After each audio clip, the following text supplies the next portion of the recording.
Hello everyone, I'm Nitsa, and every time a new set is fully spoiled, as Dominaria will be later this week, I provide a limited review for the community that will be complete before the pre-release. I review every card in the set, doing a new color every day, and basically provide a week jammed full of my thoughts on the new limited format.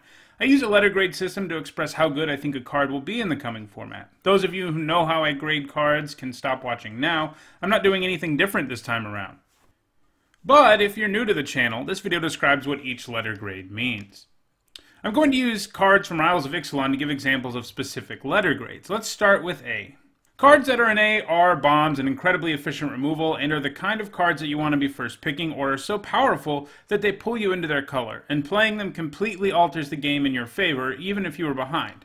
There are not a ton of A's in any format. I'm pretty stingy with them. These are by far the best cards in the set, and the vast majority of them are mythic or rare, though occasionally uncommons make it to the A- range.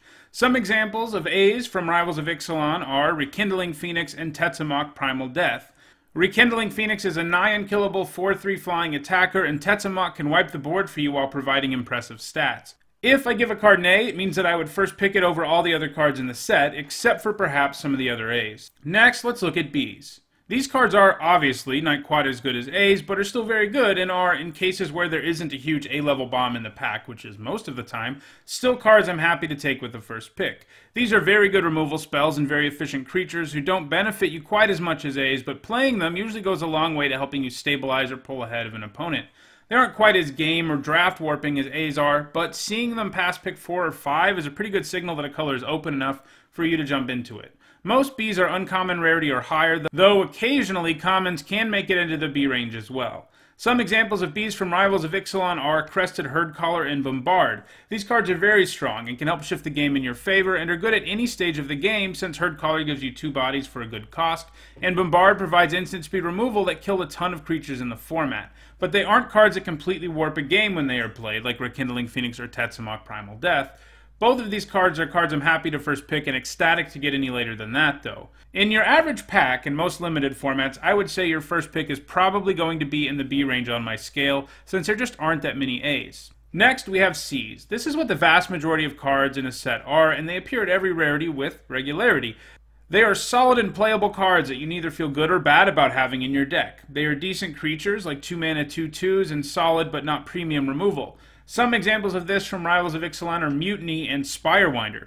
Mutiny can kill things, but basically never your opponent's best creature, and it requires some setup that you just don't always have. Spirewinder has mediocre stats, but once you get the City's Blessing, those stats get better. These are cards that get cut from your deck sometimes, but you also usually feel fine playing them.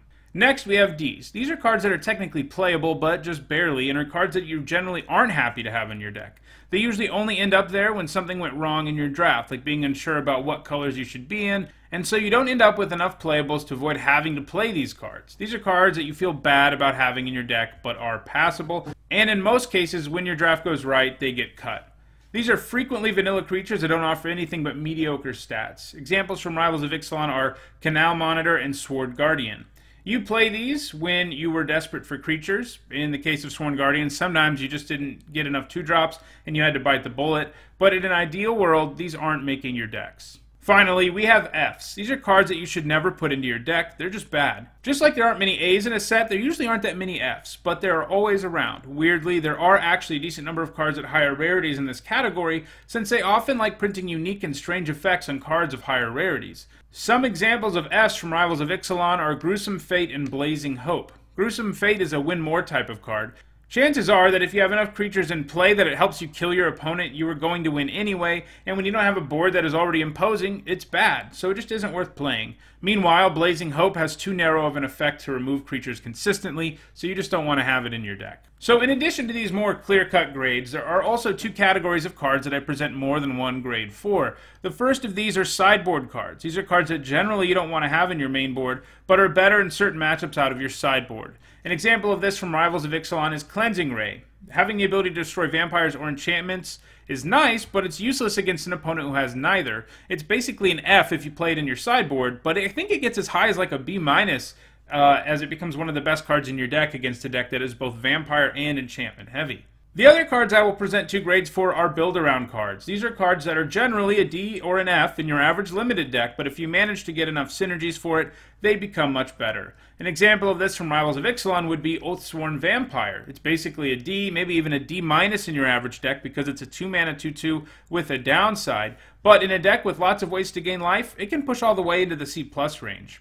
Well, that does it for this refresher on how I grade cards in my limited review. I can't wait to start talking about all the cards in Dominaria over the next week or so. The set looks incredible, and I love thinking about all new limited formats, but this one looks especially promising.